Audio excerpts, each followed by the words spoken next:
So a part of it is confidence in yourself and Yeah. belief in the value that you can bring. It's not arrogance, Right. and it's not overestimating your ability. It's knowing your success and your track record and understanding the value you can bring to people and then pricing that. Hi, everybody. Welcome to Her Table, Her Rules. And I'm super excited to have Marlo Lyons with me today. Talk about building your own table, right? Marlo has had many iterations. And actually, we were talking, you and I are living a weird parallel life because we have very similar. We are. Yeah. So, but I really kind of want to talk about kind of just your personal journey and how you moved from what you were doing originally to what you're doing now. Yeah, well, thank you for having me. Happy Super to excited to be here. So I started my career as a TV news reporter, which is so interesting to say today because I'm not sure many people get their news from TV news, but I did that for a good 12 years. Yeah. And then I realized the internet was starting and I was like, oh gosh, nobody's gonna watch TV news. So I went to law school at night while working full time in Oklahoma City. Yes, I know, it was crazy. I showed up at work at 8 in the morning, got my assignment. I was on the 4 o'clock news with a consumer story, 5 o'clock news with a consumer story, ran to school from 6 to 9, and then met the live truck at 10 o'clock for an investigative story. I don't know how you 3 did years, that. it was nuts. Yeah, I don't know. Did it. Graduated, moved to California and thought I was going to be a screenwriter. I was sure that Law and Order needed me. I was 100% sure. Because I'm like, all right, I got the law degree, I got the media, I'm ready. They didn't call me. So Dick Wolf, I just want to say. Anyway, I wasn't called to be a writer on Law and Order. And so took a job at NBC. And I was in charge of doing diligence on reality show participants. So what does that mean? Background check, psych, medical on all your favorite reality show participants. Everybody from Teresa Giudice to Bethany Frankel to all of the Real Housewives to all of The Apprentice. I worked on The Apprentice. All the major shows. We're going to leave that one Yes, alone. that's a whole nother podcast by itself. We're gonna just leave that. Whole other podcast. And then I got my VP stripes over at Viacom and I ran their production risk team. So I did everything I was doing before, plus immigration, foreign travel, child labor, safety, security, all that stuff. So every time there was a problem on set, I was there. And I loved the job, but it was 12 years of drama and constant drama. And it wasn't my trauma, it was their trauma, but I was absorbing that for 12 years. Yeah. Because, there's a reason why reality show people are on TV, right? Right. So I was looking for something else to do and I was completely lost. And I mean fetal position lost, didn't know what I wanted to do. And we had moved to the Bay Area and I was working remotely for Viacom. And I went to see a career coach and he wasn't great, but he was good enough. And he said, what's important to you? And I'm like, I had never been asked that question. Never. And I was like, what do you mean? Yeah. And I was like, I have all these skills. He's like, no, what's important to you? What are your values? And I was like, what? And so I figured that out and I went and I sat down and I started talking to people and I called this recruiter. His name is Nathan. I love Nathan because I said to him, I have all these skills and capabilities. What can I do with this? And he said, well, have you thought about HR? And I said, oh God, no. I work in employment law. No, thank you. Right. No. And he's like, no, it's strategic. You're helping leaders be better leaders and you're like their sounding board. You're like their coach. And I was like, that's interesting. Yeah. So I looked into it, and every job description I saw that said the word coach is what resonated with me, none of the ones that were tactical. And so I decided I'm going to go get certified in coaching because how am I going to prove that I coached the president of MTV on how to deal with a major situation, right? I can't really prove that. So I got certified in coaching, and I loved it. I loved it. Took to it. And so then I took a job in HR, and I worked at Roku. And Roku was a little mini startup back then. There were like 400 people. Yeah. And I supported the 2 heads of business, the head of advertising, the head of players, as well as the CMO, CFO, and general counsel. And I was their executive coach, basically. Because we didn't really have an HR team. We didn't really have any tactical HR. There was no performance reviews, nothing like that. We just had HR to do coaching. So I was coaching them and their teams and scaled the business from 400 to 1,400 people before I left. And then went over to Intuitive Surgical. So jumped from there, then over to med tech. So I went from media to an entertainment to tech to med tech. You want to talk about a brain explosion, right, of different cultures. And did it there and worked and did team coaching and coaching with the executive team, and also was an HR business partner working with leaders on problems and all sorts of things. And I loved it. I absolutely loved it. And then we were called back to the office, which happens to a lot of people, right? And we had moved to Arizona. And the office was in the Bay Area. We moved during COVID, like so many people did. And I had to make a decision. Did I want to fly back and forth? Or was I finally ready to take a leap? I had had this side career coaching business for about a decade at that point. And I was like, God, should I just take a leap? Should I just take a leap? And they were trying to find something that I could do remotely.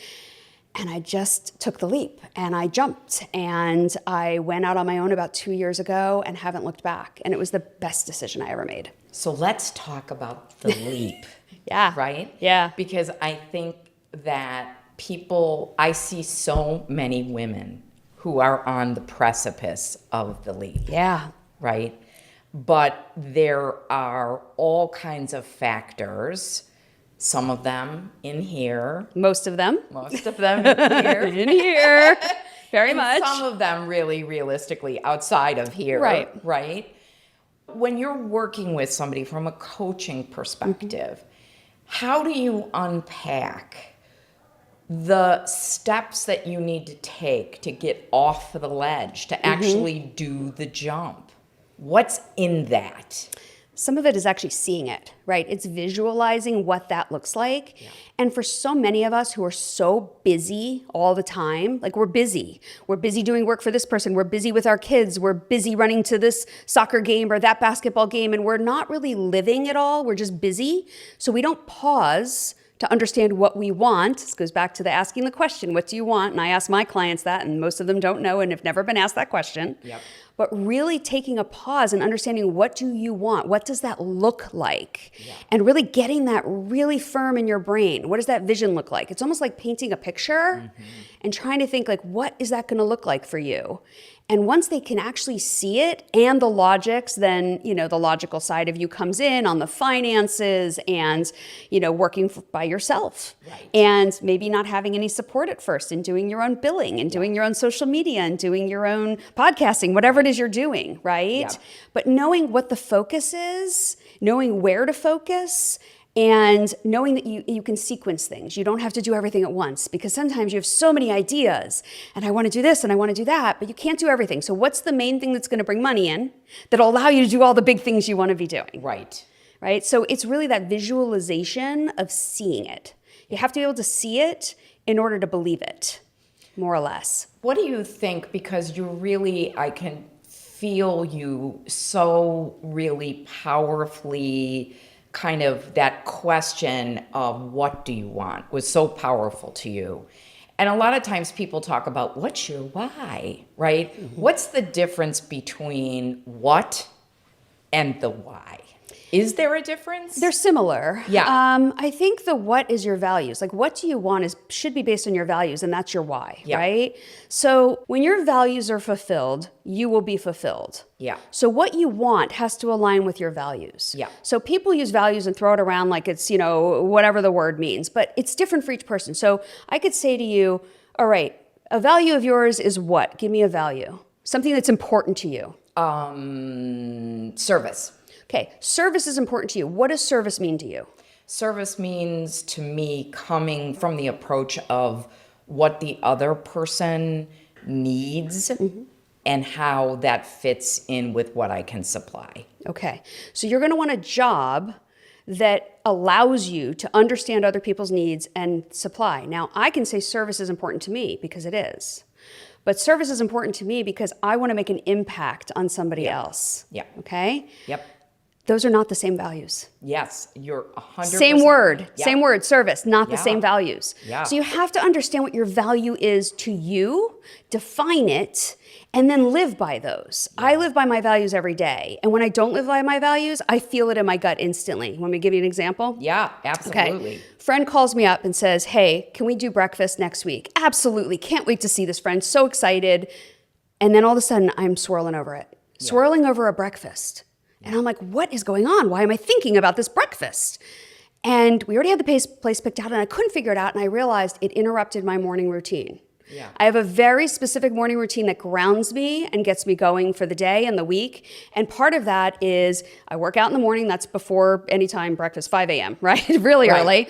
But then I get the kids to school and then I would have gone to breakfast. But normally I go and sit in the infrared sauna for a half hour. I meditate. I also take some time and write down my 3 priorities for the day. Yeah. And then I ground myself in what the day is going to look like. Yeah. And then I go shower and then I sit down and I start work. And it was going to completely interrupt that. Yeah. And I realized that's really important to me. That routine is how I get my day going. So I called up the friend and said, hey, can we do lunch? He said, yeah, no problem. Yeah. And the swirl ended Yeah. instantly. When you're unsettled, like in the office, Yeah. or when you're unsettled in life, you're violating a value or that value is not being honored by somebody or yourself. Yeah, and the thing is about that, not honoring your values, and I think that happens to women a lot. All the time. We're always doing everything for meeting- everybody else. Exactly, meeting other people's needs, not our own, right? And I think what happens is that's the core. What I know is that feels like the core of burnout, because what is. begins to happen is, you know, you push all of the things that you need to keep yourself grounded and do your day in the most effective way you can do it, right? And then resentment starts to build because you do too many of those in a week. Yep. And by the end, you're like, hey, I am not happy, right? And then it just is a big, fat, you know, a mess, swirl, and you just begin to it builds up over time. And if you don't honor your own values, you can't expect somebody else to honor them. Yeah, if that's I don't really honor my own values, I can't expect my husband to honor them, my children to honor them, Yes. right? So if I'm saying it's okay to put all your dishes in the sink and expect me to do them, and then I just do them, I'm not honoring myself and my time. So my kids do their own dishes. You mean you my don't husband, have the dishwasher fairy? we that do comes have in? no, we don't have a dishwasher fairy, but they do their dishes and put them in the dishwasher and they rinse them off appropriately and put them in the right awesome. places. Yeah. Right? And I realized like I wasn't even speaking what I needed. Yes, Which is right. what all women do. We just hold it in, like you said, we get resentful. But if we don't speak what we need, whether it's in the office or at home, we don't get that. And when it comes to the office specifically, we're scared to do that. We're scared to actually say to a boss, here's what I need. I always recommend when you start a new job, first thing you do is you say, about me document. Here's what I need. Here's how I like feedback given. Here's what I'm gonna come back to you with. Like you do That's an about me doc of here's what you need to know about me. And if you have a neurodivergence, let your boss know Yeah. because Yeah. hey, I might interrupt in a meeting because I'm ADHD or whatever it is, right? Yeah. Let them know. Feel free to call it out, but here's how I'd like you to call it out to me because otherwise it's gonna hit you in the wrong way. You're gonna get triggered. You're gonna get frustrated. You're not gonna say anything. You're gonna be scared. All That's that a stuff. really great practical idea. Mm-hmm. Is an about me document. That's really because you're I think so much of the time in the workplace, sort of that disconnect comes because a lot of times we don't know each other necessarily We don't. coming in. That's why I am a fan of doing some kind of testing coming in the door, because I think that helps you as a manager, right, to understand this is this person and how I deal with this person is not going to work if I do this because of their, their proclivities that they have. That's the way they handle things. And so I think that's really a critical, I wish all employers and people who were employed, right, really did that because I think Absolutely. that cuts down on so much kind of insanity that starts. It cuts down on the emotional reasoning, right? Why did my Absolutely. boss do this? The boss should do it in reverse. Let me tell you about me. Right? Exactly. Because that way it cuts down on the why isn't my boss setting up a one-on-one with me every week? Why isn't my boss doesn't want to talk to me? My boss hates me. My boss this, my boss that. And so it just cuts down on all that emotional reasoning where when I say emotional reasoning, I mean you're creating the story in your head of what you've seen before because your brain is naturally going to go there. Yeah. Right? Yeah. So you're cutting down on all of that and you understand what the truth is. Yeah. And you open the dialogue immediately so that you can actually have open dialogue when something doesn't sit well or does feel like it violates your values. I did that with my last boss. I had a wonderful relationship with I had one boss right before I left, but my last boss I had for 3 years. I had when she did something that irritated me, didn't sit well, what I felt like was, dishonoring my values, I sat her down. I first of all, I took a pause because you want to get the emotion out first, right? You're pause frustrated. is so Yep, very important. Yeah. And then I sat down and I said, here, I want to tell you what the behavior is that didn't sit well with me, and here's why. And, here's what I would expect and hope next time, but I understand, that we're all human, right? And we had a wonderfully open relationship. And I think that that's critical in order to have success, like in the workplace for yourself and, quite frankly, sanity. Yeah.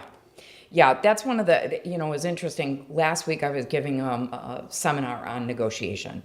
And for people who don't know, Chris Voss, sort of the gold standard of negotiation tactics.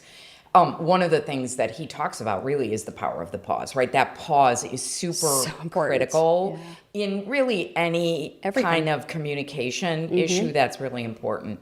But one of the things that I want to talk to you about specifically from a leadership perspective with respect to women is in this negotiation, we were talking about how to negotiate. And the research shows that women who negotiate on other people's behalf, there's no gender difference between men and women in outcomes. None. There hasn't been since the 70s. The gender difference comes in when women are negotiating on their own behalf. And again, that is a failure, right, to speak your worth, right? And in that conversation, there were a couple of women in the room who were really longtime business owners, and they were talking about one hadn't raised their prices since 2009. 2009! Wow, 2009? And the other one was setting prices based on their overhead. Oh, wow. And I was like, no, based on your worth, worth and your value. So talk about, because that's really important in the whole way that you coach, right? Telling people how to sort of maximize their value. How do women particularly do that in a way that honors sort of their collaborative nature? Because women are collaborative. And I think sometimes they don't speak up because they don't want to cause an issue. Yeah, I was just talking with a leader today on that, right? A leader who's been handed a huge team and didn't get a raise with that. And what do you do, right? What do you do in that scenario? Right. And I think you have to understand like what value you're bringing first, right? What makes you unique, right? There's a reason why you're in the conversation to begin with, right? They want you.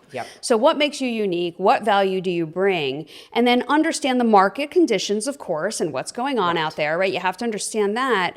But at the same time, I think you have to advocate for yourself in a way that doesn't seem self-serving, right? It's what the value that I'm bringing to the business, if you're working for somebody else, right? Or the value I'm going to bring to you. So it's not all about the cost. I've had people tell me point blank, your rates are really high. And I'm like, I absolutely know that. But I also know that I'm worth it. Right. And those who don't sign to work with me is totally fine. I give them referrals. I don't think everybody has the cash flow to work with me, and that's okay. Right. That's fine. I want them to get help. I will give them referrals. I also have self-serve videos on my website and other ways that they can work for me for less expensive ways, right? But you have to understand what that is for you. What does that mean for you? And if you're doing work, I met a coach the other day who was coaching at these major corporations, like the Amazons, the Microsofts, the big ones. The big 75 to 150 an hour. 75 to 150 an hour. What? Yes. Working 18 to 20 hour days. It hurts my soul, right? It just hurts my soul. Working 18 to 20 hour days, right? That's not okay. Not okay. Not for the value that you're bringing, right? So a part of it is confidence in yourself and belief in the value that you can bring. It's not arrogance. And it's not overestimating your ability. It's knowing your success and your track record and understanding the value you can bring to people and then pricing that. Yeah, and I think you also, to make your own self feel comfortable, objective benchmarking would help. Yes. Right? So absolutely. If you get a little bit of information, you're not in a vacuum as to what your value is. Right? And I raised my rates about a year ago, and I realized, okay, people aren't paying that. Right? They're just not. Not in this economy, not in this rate. And I lowered them back down. So I haven't raised my rates in about 2 years now. But I raised them every year up to that. So for about 15 years, right? And I've been holding steady now, but I'm very comfortable at the rate that I'm at. Like I'm worth this rate. I know what it is. The corporate rate, I'm at the highest corporate rate there is that exists out there against the benchmarks. Right? So I think you really, you have to look at the data. Right? But also understand that sometimes people don't think they're going to get any value when you are marking yourself that cheap. Right? It's a fine line. It's a fine line. It is. Line. But when you're that cheap, what value are you expecting out of that? Absolutely. That's not much. That goes back to the type of client that you want. Right. Right. It That does. is, as a coach I know would say, that's not a champagne client. That would be a beer client, right? And Yes. you don't want that. So Right. we are almost out of time, and this was a phenomenal conversation. I hope we can maybe have a second one. Absolutely, because I it'd be think great. You have so much to say about, helping people kind of advance and then making the leap to entrepreneurship Yeah. if they want. The one thing I would like to ask you is, we're all about building your own table, right? Yeah. So what is a rule for yourself that you would like other people to consider, think about, that you sort of live by? I live by a statement that I came up with a number of months ago, and I've been living by it every single day since. And I've been living it for about 2 years now, but it really solidifies it. Life is not about activities, achievements, and accolades. Life is about living, loving, and learning. That's really awesome. And that's what I live by. That's so awesome. Thank you, Marlo, for taking You're the welcome. time to be with us today. And thank you. We'll talk to you again next time on Her Table, Her Rules.